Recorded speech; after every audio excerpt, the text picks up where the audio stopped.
Welcome to our channel Civ Insight. तो आज हम करेंगे प्लेन टेबल सर्वेइंग के लास्ट टॉपिक 2 पॉइंट प्रॉब्लम। तो ये हमारा अंडर आता है इस सेक्शन के, जो कि हमने सब कवर कर चुके हैं। तो उसका लिंक सब आपको डिस्क्रिप्शन में मिल जाएगा। तो आज का लेक्चर शुरू करने से पहले अगर आपने हमारे चैनल सिव इनसाइट को नहीं सब्सक्राइब करा तो अभी कर लीजिए।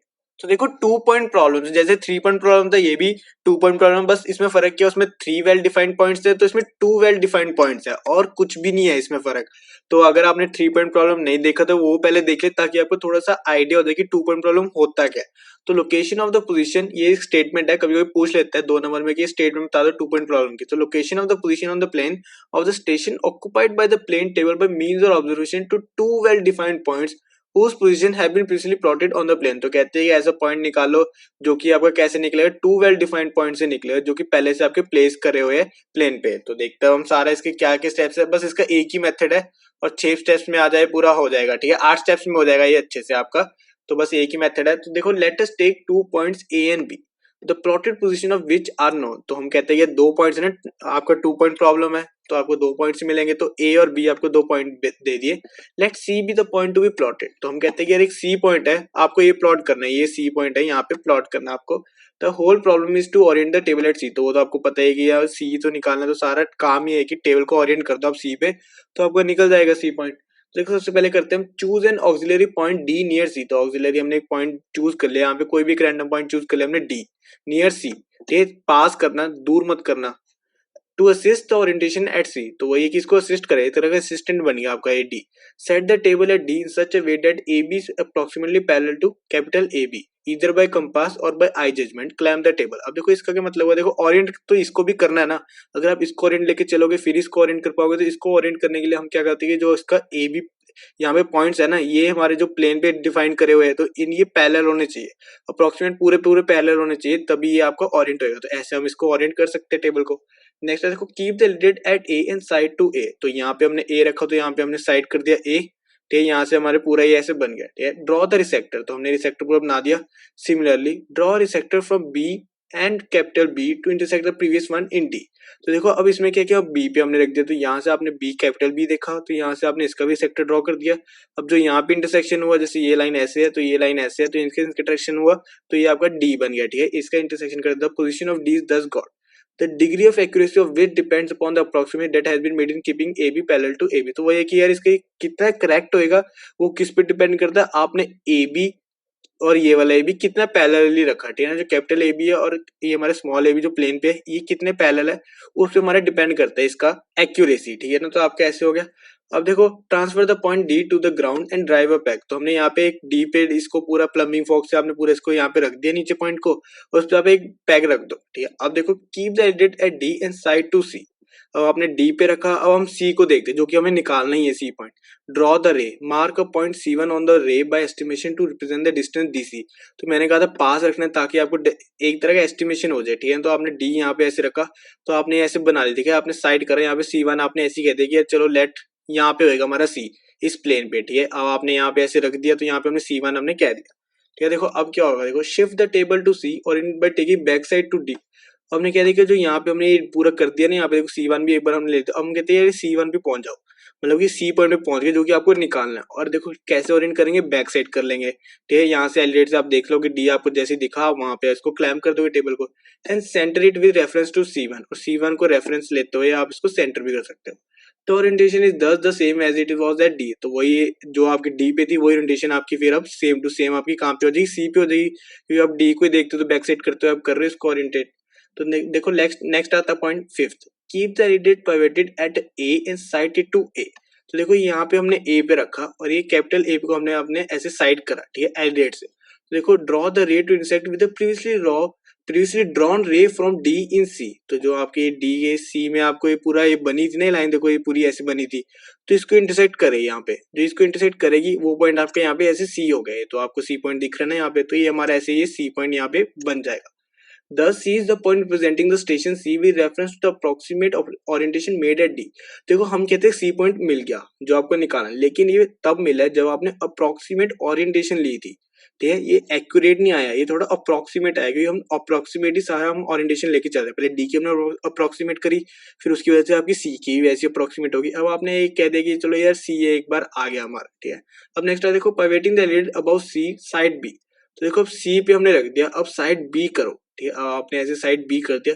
Draw the ray to intersect with the ray drawn from D to B in B dash. ठीक है, तो जो हमारी डी टू बी हमारी जो रे बनती है, देखो डी यहाँ पे देखो कैपिटल डी और यहाँ पे बी। ठीक है, ये देखो ये वाली जो हमारी बनी ना, ये जो हमारी रे ऐसे बन रही थी, यहाँ से जो हमने ऐसे बनाई थी, ये वाली रे जो है यहाँ पे आ गई। तो जो ये हमारी ऐसे बनी है ना, इसको इंटरसेक्ट कर रही है यहाँ पे कौन से पॉइंट पर, बी डैश पे। ठीक है, ये तो हमारा बी ऐसे था, अब देखो ये वाली लाइन ऐसे, तो यहाँ से ये ऐसे आई तो यहाँ पे करी, इस पॉइंट यहाँ पे नहीं करी, वो कुछ यहाँ पे करी। ठीक है, ये इस लाइन पे ऐसे हमें बाइसेक्ट करी, तो ये वाला हमारा पॉइंट जो आ गया वो बी डैश आ गया। Thus B dash is the approximate representation of B with respect to the orientation made at D. तो हम कहते हैं जो D पे हमारी ओरिएंटेशन बनी थी ना, उसके रिस्पेक्ट में हमने B डैश पॉइंट यहाँ पे निकाल लिया, ये वाला पॉइंट। ठीक है, उसके रिस्पेक्ट में बनाना है। ठीक है, तो देखो 10 B dash is the approximate representation of B with respect to the orientation made at D. तो अभी सब कुछ अप्रोक्सीमेट ही चल रहा है। ठीक है, अभी हमारा हुआ नहीं, थोड़ा सा कंफ्यूजिंग है, आराम आराम से सुनना। कोई अगर जहाँ पे भी आपको लगता नहीं समझ आया तो एक दो बार दोबारा से सुनना आपको, ताकि अच्छे से समझ आ जाए।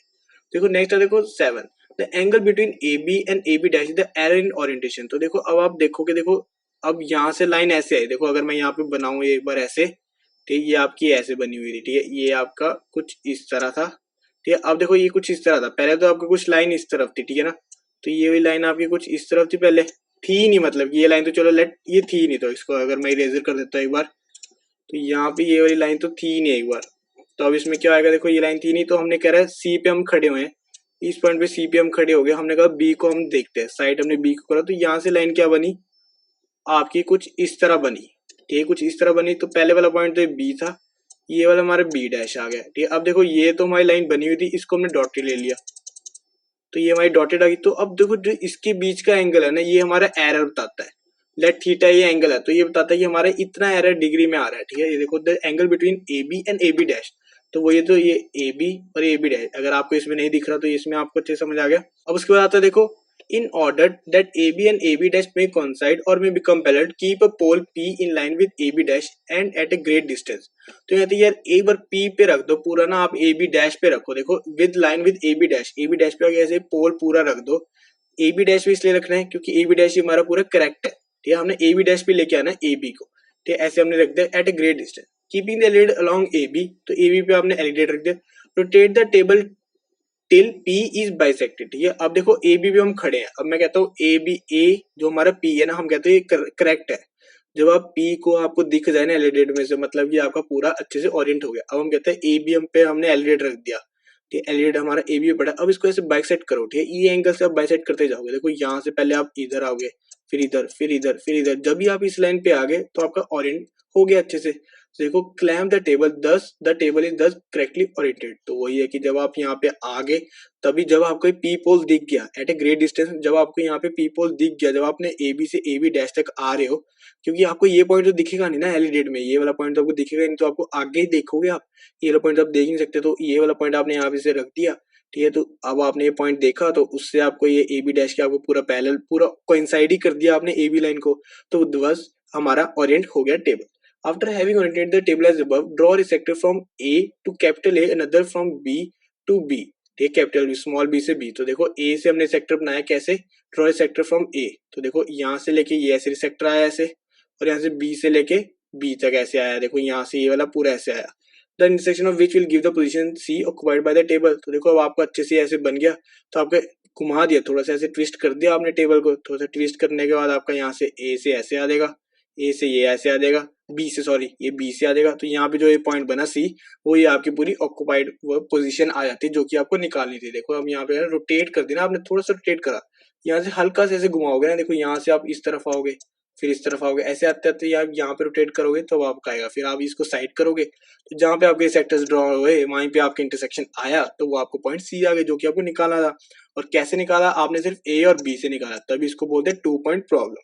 देखो छोटा सा, सारी वीडियोस अगर आप लगा लो 3 पॉइंट प्रॉब्लम के भी तीनों मेथड्स, या फिर आप रिसेक्शन जो भी आपने लगाना, रिसेक्शन मैंने करवा दिया आपको, इंटरसेक्शन मेथड करवा दिया, रेडिएशन करवा दिया, ये सारे मेथड्स हमारे 10 मिनट के अंदर अंदर सारे हमारे खत्म हो चुके हैं। तो अगर आप ये सारा कुछ करोगे तो आपका प्लेन टेबल सर्विंग तकरीबन आपका 1 घंटे में पूरा चैप्टर हो जाएगा। तो अगर आपको पूरा चैप्टर हमारा अच्छा लगा और वीडियोस अच्छी लग रही है तो प्लीज लाइक करना, शेयर करना, कमेंट करना और हमारे चैनल सिविल साइको जरूर सब्सक्राइब करना। Thank you for watching.